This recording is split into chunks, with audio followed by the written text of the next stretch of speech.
Hi friends, ഇന്നത്തെ video എന്താണെന്ന് പറയാം. കണ്ണൂർ മംഗലത്തുനിന്നെല്ലാം കിട്ടുന്ന ഒരു നാരങ്ങക്കറിയില്ലേ, അതിൻ്റെ റെസിപ്പി ആയിട്ടാണ് ഞാൻ ഇന്ന് വന്നിട്ടുള്ളത് കേട്ടാ. ഇവിടെ നമ്മളിപ്പോൾ ഒരു നാരങ്ങ ഒരു 1.25 കിലോ എടുത്തിട്ടുണ്ട്. മാതള നാരങ്ങ അല്ലെങ്കിൽ കരുനാരകം എന്ന് ഇതിന് പറയും കേട്ടാ.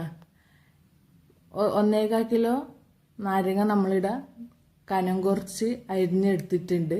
ഇതിൽ കാണുന്ന പോലെ കനം കുറച്ച് അരിഞ്ഞെടുക്കുകയാണ് ചെയ്തിട്ടുള്ളത്. പിന്നെ നാരങ്ങ എടുക്കുമ്പോൾ എപ്പോഴും പഴുത്തത് എടുക്കാൻ നോക്കുക. പച്ചയാകുമ്പം കയ്പുണ്ടാവാൻ ചാൻസ് ഉണ്ട് കേട്ടാ.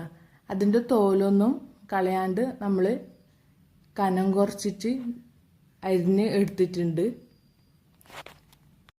ഇനി അടുപ്പത്തൊരു പാത്രം വെക്കുക. എന്നിട്ട് അതിലേക്ക് കുറച്ച് പുളിവെള്ളം ഒഴിക്കുക. ഒരു 250 ഗ്രാം പുളിയാണ് നമ്മൾ എടുത്തിട്ടുള്ളത്. അടുപ്പ് കത്തിക്കാൻ പാടില്ല. അടുപ്പ് കത്തിക്കുന്നത് ഞാൻ പറയാം. അതിലേക്ക് കുറച്ച് പറങ്കിപ്പൊടി ഇടുക. അതേപോലെ തന്നെ മഞ്ഞൾപ്പൊടി ഇടുക.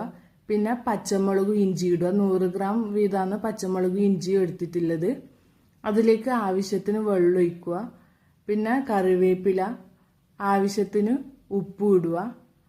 ഇനി ഇതെല്ലാം ഇട്ടതിന് ശേഷം വേണം നമ്മൾ അടുപ്പ് കത്തിക്കാൻ കേട്ടോ. ഇനി ഇതൊന്ന് തിളച്ച് വരണം. അതായത് ഇത് തിളച്ച് ഈ വെള്ളമെല്ലാം ഒന്ന് കുറുകി വരണം. അത് കുറുകി വന്നതിന് ശേഷം മാത്രമാണ് നമ്മൾ ഇതിലേക്ക് നാരങ്ങ, നമ്മൾ അരിഞ്ഞു വെച്ച നാരങ്ങ ഇടുന്നത് കേട്ടാ. ഇതിപ്പം തിളച്ച് വരുന്നുണ്ട്. തിളച്ചാൽ പോരാ, നമ്മൾ ഈ വെള്ളമെല്ലാം കുറച്ചൊന്ന് കുറുകി വരണം. നന്നാ കുറുകി വരണ്ട, കുറച്ചൊന്ന് കുറുകി വരണം. ഇതിപ്പം കുറച്ചൊന്ന് കുറുകി വന്നിട്ടുണ്ട്. ഈ ഒരു പരുവത്തിലാവുമ്പോൾ നമ്മൾ ഇതിലേക്ക് നേരത്തെ അരിഞ്ഞു വെച്ച നാരങ്ങയില്ല, ഒരു 1.25 കിലോ, ആ നാരങ്ങ ഇതിലേക്ക് ഇടുന്നുണ്ട് കേട്ടാ. ഇനി ഇതെല്ലാം ഒന്ന് നന്നായിട്ട് മിക്സാക്കി എടുക്കണം. അതായത് ഇതിൻ്റെ ആ വെള്ളത്തിൻ്റെ ഉപ്പും എരിവും എല്ലാം ഈ നാരങ്ങയിലേക്ക് ഇതാവുന്ന വിധത്തിൽ നമ്മൾ നന്നായിട്ട് മിക്സാക്കി എടുക്കണം കേട്ടോ. ഇനി ഇതൊന്ന് വേവണം. അതായത് നാരങ്ങ വേവണം. നാരങ്ങേൻ്റെ വേവ് ഓരോരാൾക്കും ഓരോ രീതിയിലായിരിക്കും. ചിലർക്ക് നന്നായിട്ട് വെന്തുടഞ്ഞ് കിട്ടണം, ചിലർക്ക് നല്ല കടിക്കുന്ന പരുവത്തിൽ വേണം. അത് നിങ്ങളെ ഇഷ്ടത്തിനനുസരിച്ച് നിങ്ങൾ വേവ് നോക്കിയിട്ട് എടുക്കണം. നമ്മളിവിടെ നന്നായിട്ട് ഉടച്ച് വേണ്ടോണ്ട്, നന്നായി വെന്ത് വരണ്ടോണ്ട് നമ്മൾ ആ ഒരു രീതിയിലാണ് എടുക്കുന്നത്. ഇതിപ്പം നന്നായി തിളച്ച് നമുക്ക് വേണ്ട ഒരു വേവിൻ്റെ പരുവത്തിലെത്തിയിട്ടുണ്ട്. ഇതിലേക്ക് നമുക്ക് വെള്ളം ഇടുക കേട്ടോ. നമ്മളിവിടെ 400 ഗ്രാം വെള്ളമാണ് എടുത്തിട്ടുള്ളത്. അതായത് 5 അണി വെള്ളം എടുത്തിട്ടുണ്ട്. ഇനി ഈ വെള്ളം ഒന്ന് അലിഞ്ഞു വരണം കേട്ടോ. ഈ സമയം നമുക്ക് ഉപ്പോ പുളിയോ എന്തെങ്കിലും വേണ്ടിക്കൽ നോക്കിയിട്ട് ഇടാവുന്നതാണ്. ഇനി ഇത് അലിഞ്ഞു വരുവേ വേണ്ടു.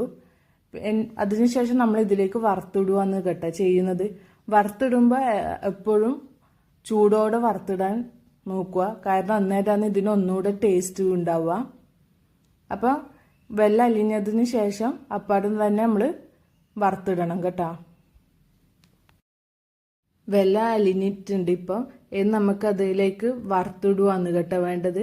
ഒരു പാത്രത്തിൽ വെളിച്ചെണ്ണ ഒഴിക്കുന്നുണ്ട്. വെളിച്ചെണ്ണ ഒന്ന് ചൂടായി വരുമ്പോൾ നമ്മൾ അതിലേക്ക് കുറച്ച് കടുക് ഇടുന്നുണ്ട് കേട്ടോ.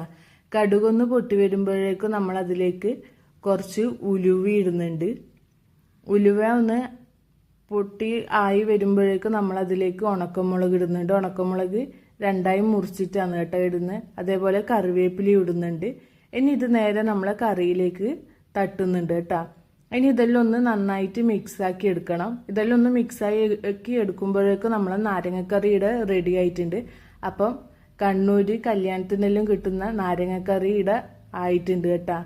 നിങ്ങൾ ഇതൊന്ന് വീട്ടിൽ ഈ റെസിപ്പി ഒന്ന് ട്രൈ ചെയ്ത് നോക്കണം കേട്ടോ. നല്ല ടേസ്റ്റാണ്. അതായത് പുളിയും മധുരവും എല്ലാം വരുന്നൊരു കറിയാണ് കേട്ടോ ഇത്. അപ്പം നമ്മളെ ഇന്നത്തെ വീഡിയോ ഇത്രയേ ഉള്ളൂ കേട്ടോ. വീഡിയോ ഇഷ്ടമായാൽ സപ്പോർട്ട് ചെയ്യാൻ മറക്കല്ലേ. അപ്പോൾ മറ്റൊരു വീഡിയോയുമായി വീണ്ടും കാണാം. ബായ്.